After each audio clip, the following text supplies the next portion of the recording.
Thanks very much to all of our speakers for very insightful remarks. Before I open it up to questions, I'll just add, I'm getting updates here on my phone, that President Mubarak has not yet begun speaking. While we've been here, President Obama has made some public statements on Egypt. He has called this a historic moment of transformation. He spoke very supportive of the movement of youth in Egypt. We're still waiting for President Mubarak to speak. Now I'd like to open up the floor to questions. Please state your name and your affiliation, and try to stick to questions rather than comments. Tom, what's your prescription to maintain human rights respect during a transition that may be under military leaders and elements of the old order?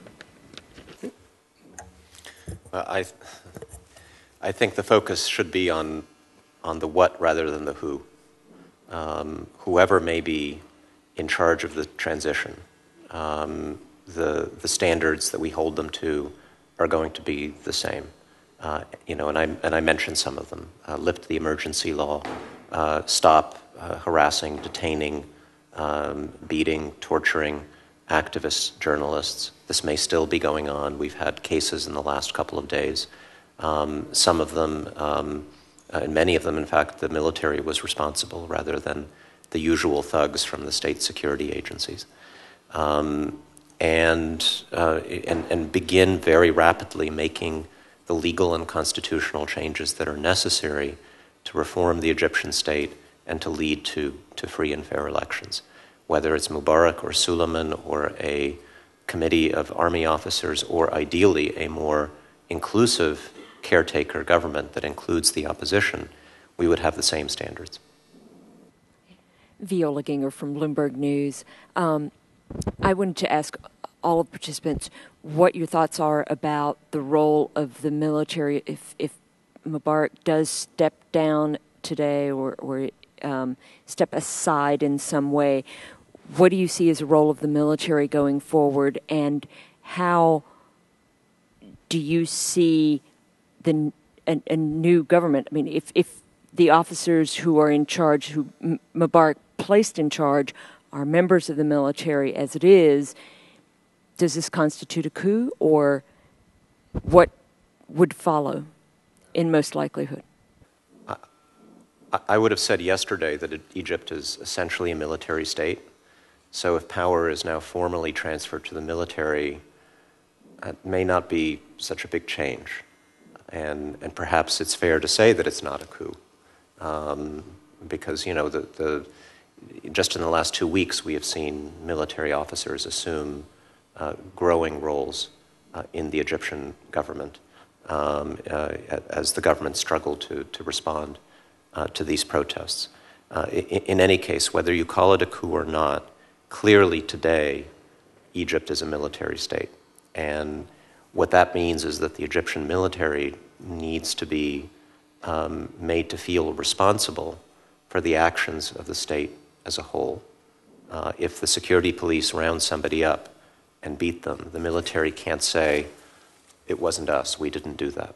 They are responsible. And if the state does not rapidly make the transition that everybody has been asking for, the military can't say, well, we're just the army. That's not us. They are responsible. And that has implications for the U.S. relationship with the Egyptian military going forward, including assistance, in my view.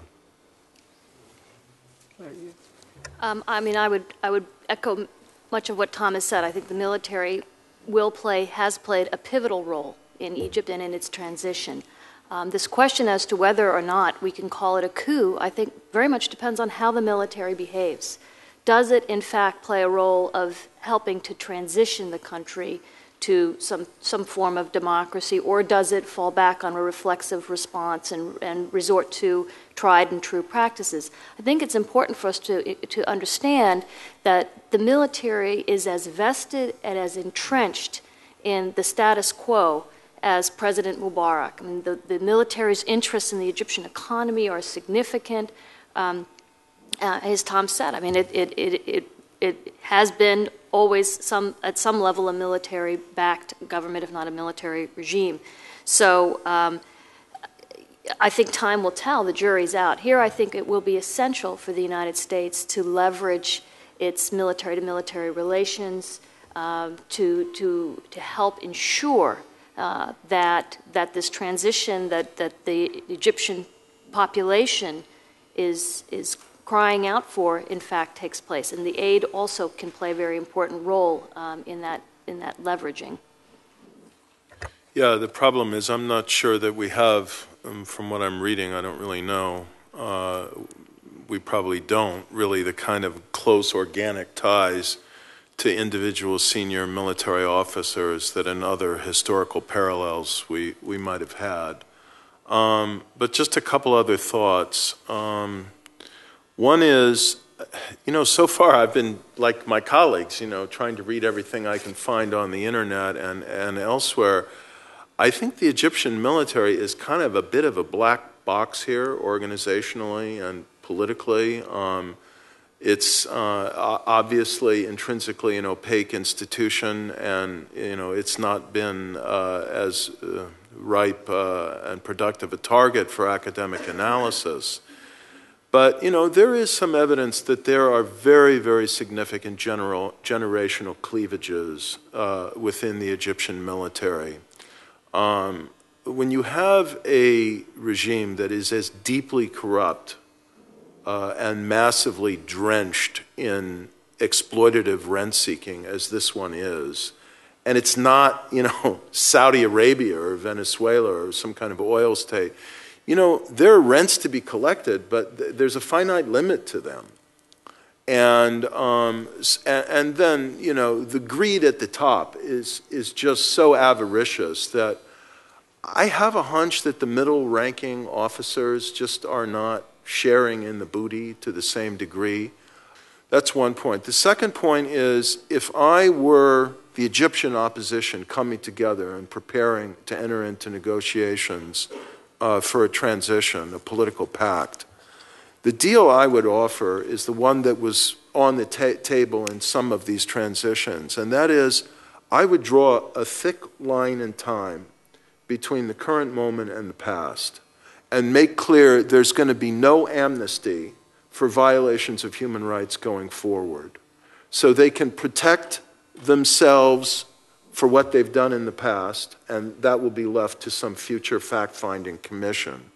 But they're not going to be off the hook for continuing to brutalize their own people in this transitional situation.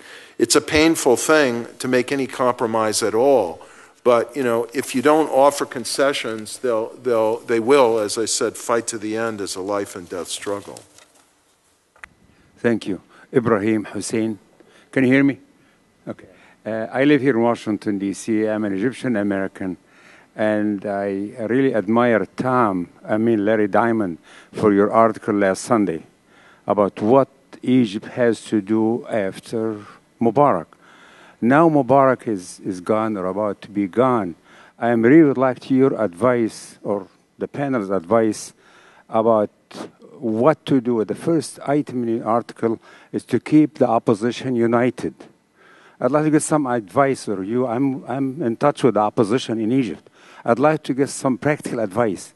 How to get this unity, how to get your act together and avoid the mishap that happened in other countries where they won the war but lost after.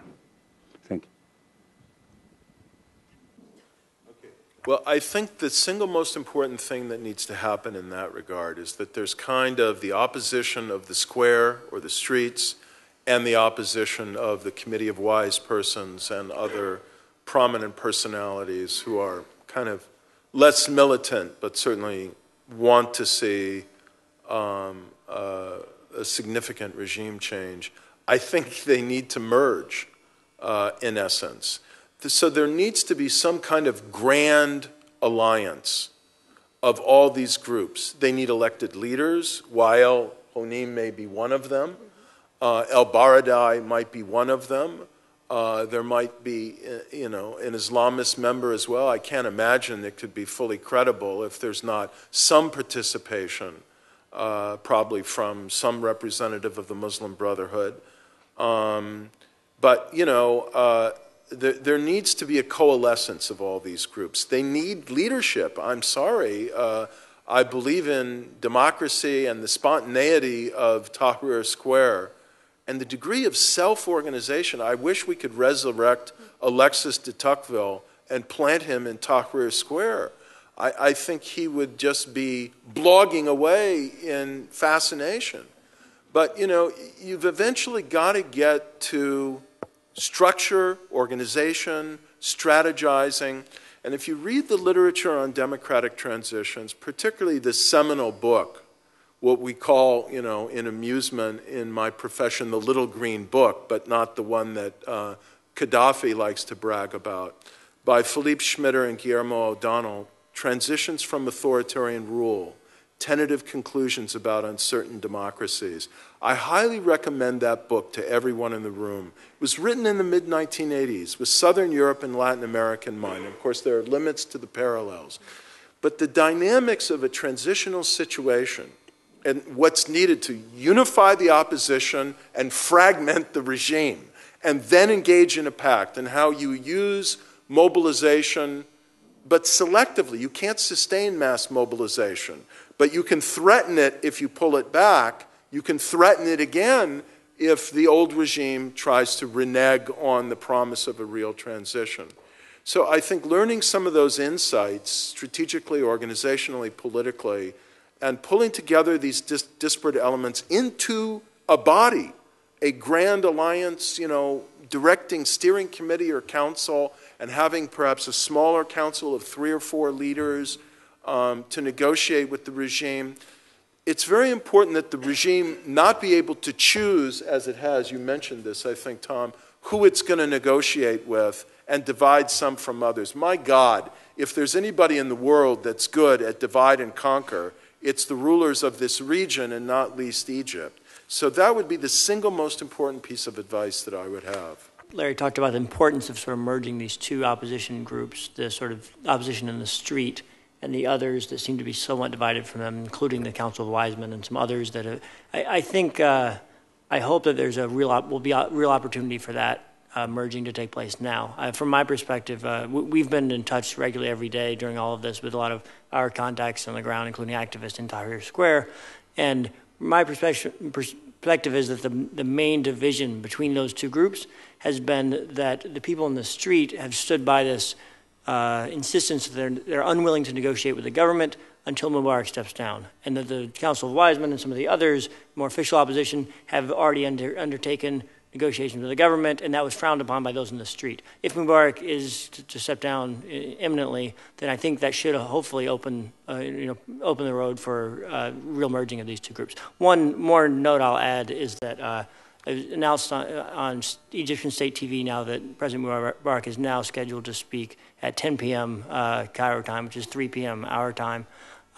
It's said that he will announce some constitutional changes, and then following that will transfer power, give up power, but they're not saying exactly to whom or exactly what those constitutional changes will include. Can I just ask, what's necessary to amend the Constitution? Does the Parliament have to vote on it, I assume?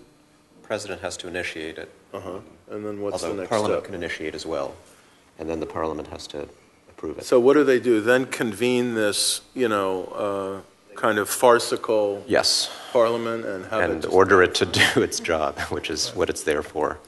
I mean, it's just, it's very ironic. Yeah. There are also some provisions on restricting the amendment in the Constitution if he were to step down without doing other steps first. So there may be steps that he formally accomplishes before formally resigning. Yeah, although we have to see how this is done. I mean, if the transfer of authority to the Army is done outside the Constitution, then I think kind of all bets are off. Then it really is a revolutionary situation in which you can't just say, well, you have to follow these rules here, but even though we broke them there, once they're broken, then whatever the pact says, that's the new Constitution. Right here. Hi, thanks, Steve. My name is Jason Stern. I'm a student at GW. Given the location of this event, I'd like to ask a question about Congress. Namely, in order to support an orderly transition to legitimate democracy in Tunisia and Egypt, and more generally, to align our foreign policy with our ideals, what's one thing Congress can do that's positive? And then maybe more interestingly, what's one thing Congress should definitely not do in the near future? Thank you. Congress should not listen to the Livingston Group. They may be here, that's why I said it. The lobbyists for the Egyptian government. And other similar entities. Sorry, I know you said no recriminations, but, come on, we're human. No, I didn't say no recriminations in the United States.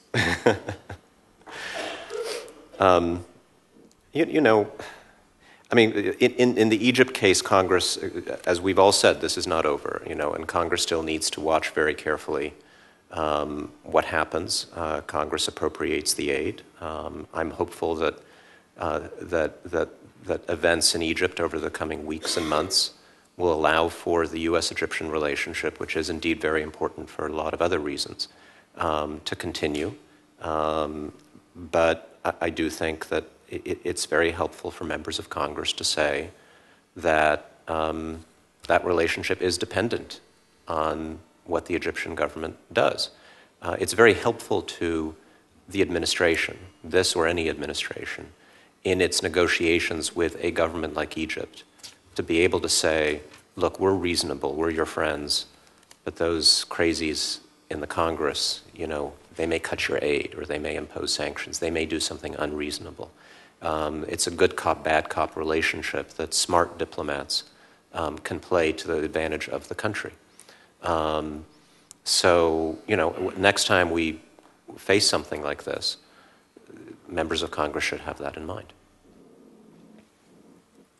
You want to add to that? I guess I wouldn't add much. I think in this case, it is a very precarious time moving forward. One would hope that, I actually think what was very useful was the way in which Congress, in fact, worked in concert with the Obama administration as this crisis began to unfold. And I think this is a time where politics needs to, on some level, be put aside, and where there really needs to be a deep understanding of these very momentous changes that are taking place, and how to ensure that this opportunity is not lost. And there's a genuine chance that it will be lost, and yet this also represents a very, very important opportunity to actually move the ball forward in ways that have not been able to be done before. So I think it's key at this point for Congress to work in concert with the administration, and I think also to resist some of the fear-mongering that one hears sometimes with regard to Islamist groups and so forth, and again, to be as level-headed and rational as we can as we watch these events unfold. Well, I'd like to say two things. First of all, as I suspected, thank God for the internet on cell phones, the Livingston Group is the lobbying firm founded by Bob Livingston in 1999 after he stepped down as Speaker-elect and resigned his seat in scandal. And that just leads me to offer this more general observation about our own democracy. If we're going to be promoting democracy abroad, it'd be nice if we could do so at home as well, and at least reduce a little bit, the hypocrisy. I think that we need much more far-reaching rules against conflict of interest, revolving door dynamics, selling of influence than we now have. I think that one thing the Congress should do that would help a lot of these situations would be to pass a law that no future member of Congress or high-ranking U.S. government official dealing at least at any level with foreign policy, defense, anything like that, could legally lobby for a foreign government within 10 years. I'd make it a lifetime ban if I could, but I don't think you could get it. But at least within 10 years of leaving office, the degree to which we have former officials and members of Congress representing truly odious regimes in the world, if you were to just run down the list, it's frankly revolting. And secondly, I think that the Congressional Appropriations Committee should attach explicit language to the new appropriations of aid to Egypt and Jordan that would condition the aid on certain minimum respect for human rights conditions and not require, presidential certification of that. We know what that leads to, but some kind of independent monitoring group to verify that or not. I'm Norval Diatkin, and I work for the Marines. My question is, how do we prevent history from repeating itself? When I look at this situation, I think back to the time of the free officers when they displaced King Farouk. There was a junta that came into power, infighting. And that was followed by, finally, Nasser coming to power, ejecting Naguib. But during this whole time, things did not improve all that much for Egyptians. And I wonder how this new government, whatever it is, a junta of most likely army commanders, intelligence apparatus, so forth, how are they going to meet the needs of the people? And after some period of time, will not these people look for distractions, foreign adventures, something to take the people's minds off the fact that they're really no better off than they were? And to me, this means something that would be wildly popular in the Arab world, which would be the abrogation of the Camp David Accords. And I see this as being something that people should be looking at and not just looking at the focus of what's going on in Tahrir Square. Let me just say something in 60 seconds. I think there's a very easy way to deal with that, and that is whoever is there in authority now, the way to prevent that is to ensure that they're only there between now and the presidential election in 6 or 7 months, and after that they're out and there's a transitional government. And these people, no one has any illusion that anyone from this order is going to deliver economic reform, popular empowerment, social justice. I mean, come on. There's only one thing these people need to deliver, and that's a transition to a much more democratic and human rights abiding regime. Kamal Labidi, a Tunisian freelance journalist. My question is, how could Tunisia emerge as a genuine democracy if Egypt were denied the right to build a democratic state, and if the rest of the region remained under the thumb of dictators? And do you have any idea about the price for thwarting the march of Arabs to freedom? I mean, my sense is that on one level, events that happen in Tunisia are going to be very much dependent on things happening inside Tunisia. Let's not forget, Tunisia preceded Egypt. Now, I agree with you, and I take the point very, very much that if things go awry in Egypt, if there is some kind of brutal crackdown down the road in some other way, that, as I think Larry said, it would be extremely dispiriting, and it would be, the implications of that are significant. At the same time, I actually think of it perhaps in the opposite. Tunisia stands ready to play a leading role by its example, and while it's still a long way from achieving what it's looking for, I would actually think that we should look to the United States government and the Europeans, and frankly in particular the French, should look to support democratic transformation inside Tunisia as a means of starting a leading example for the Arab world. So it's really the other way. It's Tunisia being an example to others, and hopefully Egypt and others will follow along. Hi, my name is Blake Britton with the ABA Rule of Law Initiative. You mentioned the role of social media in the protests in Tunisia and Egypt. As you know, social media, specifically Twitter, also played a major role in the Iranian protests. I was wondering if you thought there were any specific reasons why the Tunisian and Egyptian protests succeeded where the Iranian protests did not?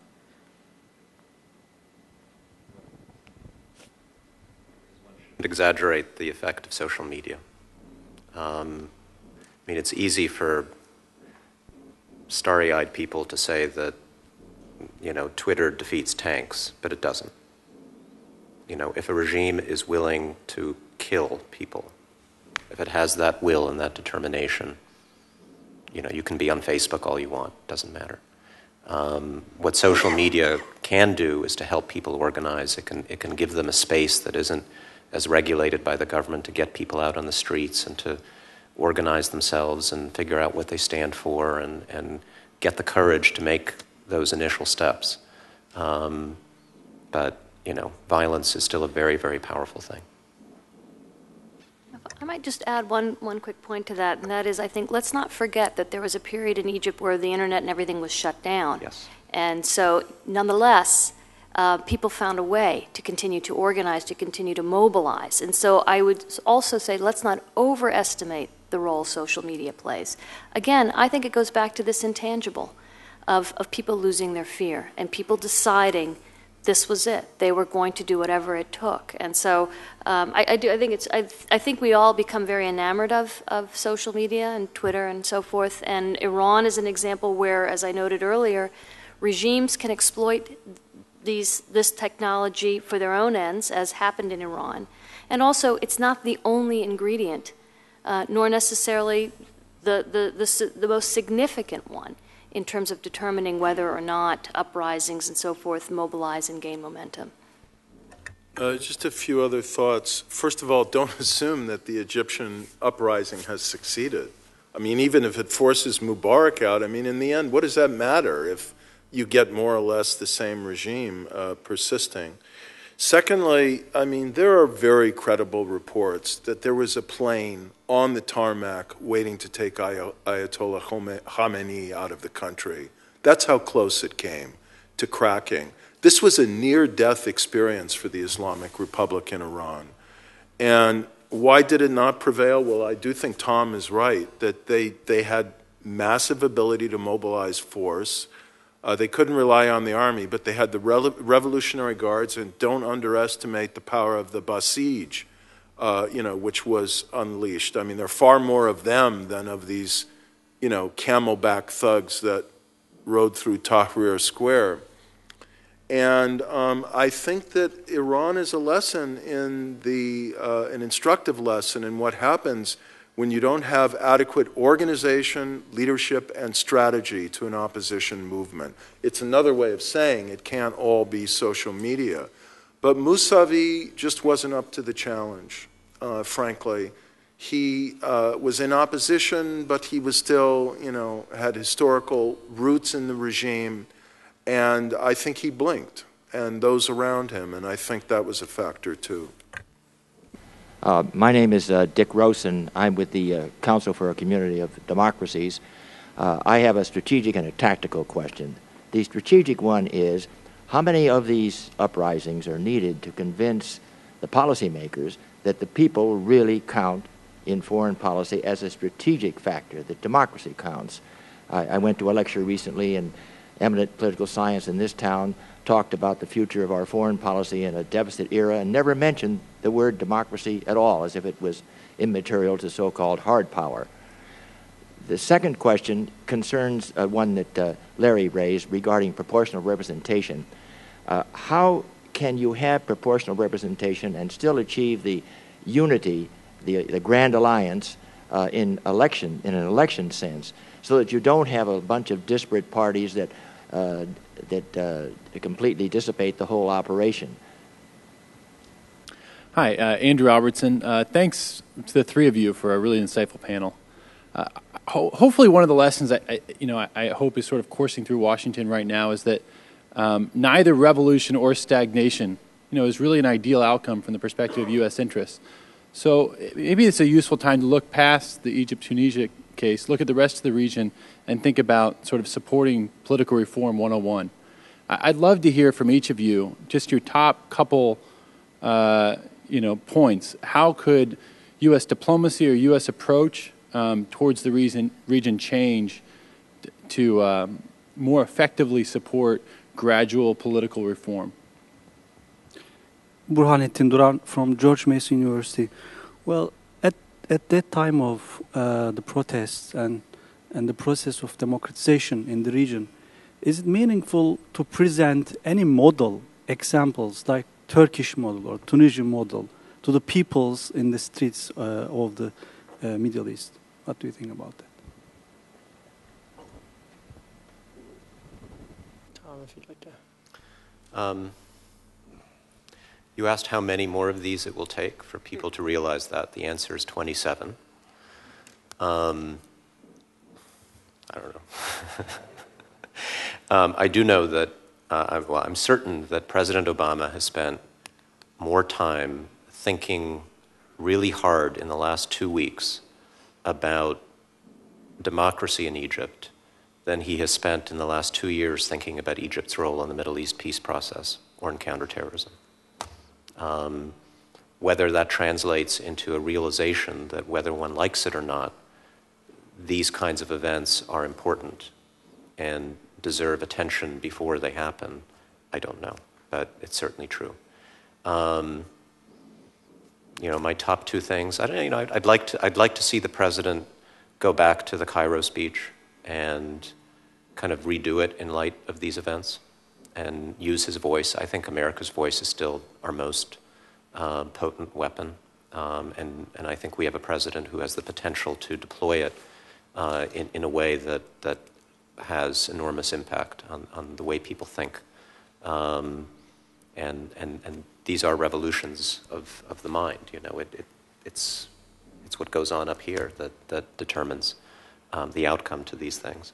And in terms of more harder steps, I've always thought a greater, more intense, more aggressive focus on corruption is important, not just in the Middle East, but everywhere else. I don't want to wait until Mubarak is halfway out the door to learn that he has X billion dollars squirreled away in Switzerland that was skimmed from U.S. aid payments. You know, maybe the time to learn that and to act on it is a little bit before. And it's not the only case. Thank you.